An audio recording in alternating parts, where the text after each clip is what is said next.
Bonjour à tous et bienvenue dans cet update comics de février que je ne suis pas peu fier d'arriver à sortir à peu près dans les temps. Enfin, on va dire en tout cas avant mi-mars, si tout va bien. Bon, au programme, surtout du Marvel, quasi exclusivement même du Marvel, mais tout de même un petit peu d'indé avec le troisième tome de Fable.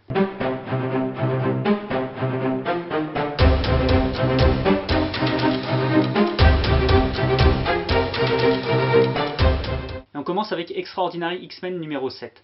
Suite du voyage de nos X-Men dans le Weird World alors qu'ils découvrent que le mutant détecté par Cerebro qu'ils recherchaient n'est autre que Sunfire.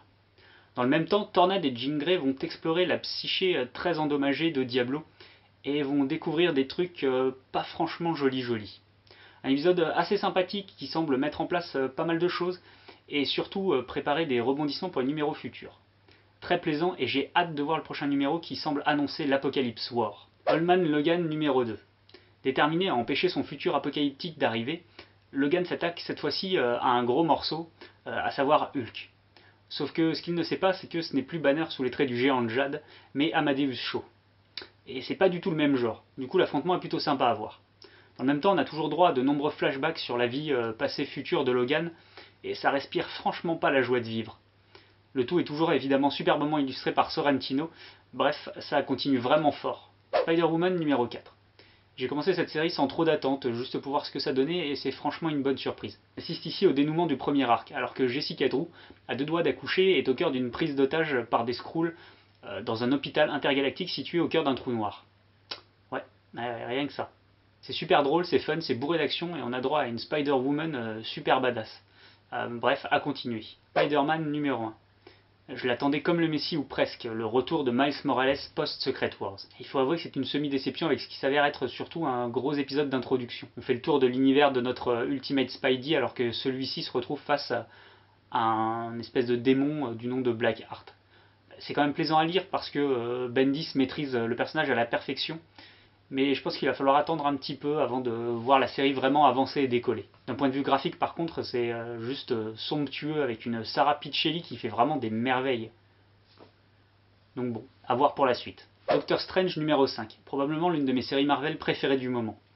Depuis le début, Jason Aaron nous fait faire le tour de l'univers du sorcier avec des épisodes à la fois drôles et étranges, et plante en arrière-plan les graines d'une menace interdimensionnelle qui s'annonce de plus en plus épique. Et cette fois, ça y est, l'Empire Ikul arrive sur la Terre prime de Marvel. On voit en fait assez peu Strange dans cet épisode qui laisse la part belle à son fidèle assistant Wong. Et ce pour le meilleur avec quelques révélations vraiment bien trouvées. Et si cet épisode clôt le premier arc, on sent bien que c'est en réalité que le début d'une grande histoire aux proportions qui s'annoncent vraiment épiques. Le tout est toujours illustré par Chris Bachalo qui est vraiment magnifique, mais bon, j'adore ce dessinateur de toute façon. Totally Awesome Hulk numéro 3. Bon, à la base, j'ai surtout commencé à lire cette série pour le dessin de Frank Shaw. Je suis pas super fan du géant vert à l'exception de Planète Hulk, qui reste un très bon souvenir. Sinon, vraiment rien d'autre m'a plu sur le personnage. Mais finalement, cette série est vraiment une très bonne surprise. Pour l'instant, c'est 3 numéros bourrés d'humour et d'action avec un Amadeus Cho complètement hilarant. Le scénario est relativement classique pour l'instant. Hulk fait ses preuves en chassant des gros monstres à travers le globe, mais on sent qu'il y a pas mal de choses en arrière-plan, notamment concernant le destin mystérieux de Banner. Vraiment à suivre donc. Et pour finir, Fable tome 3. C'est un gros volume avec ce troisième tome qui contient pas moins de 8 épisodes. Au programme, une petite aventure hilarante de l'escroc Jack, un court arc en 2 parties qui voit un journaliste mettre à jour le secret des fables, ou presque, et surtout le gros morceau. L'arc en 4 parties Storybook Love qui va amener une très grosse évolution dans la relation entre Bigby et Snow White, et qui va provoquer quelques gros changements politiques. Bien évidemment, c'est sanglant et on va avoir droit à notre lot habituel de morts. Toujours aussi surprenante, la série continue de passionner et de provoquer avec des rebondissements toujours assez inattendus. Voilà, c'est terminé pour cet update comics du mois de février. J'espère que ça vous aura plu. N'hésitez pas à commenter, liker, partager et vous abonner à la chaîne, ça fait toujours plaisir. En attendant, je vous dis à la prochaine fois. Salut!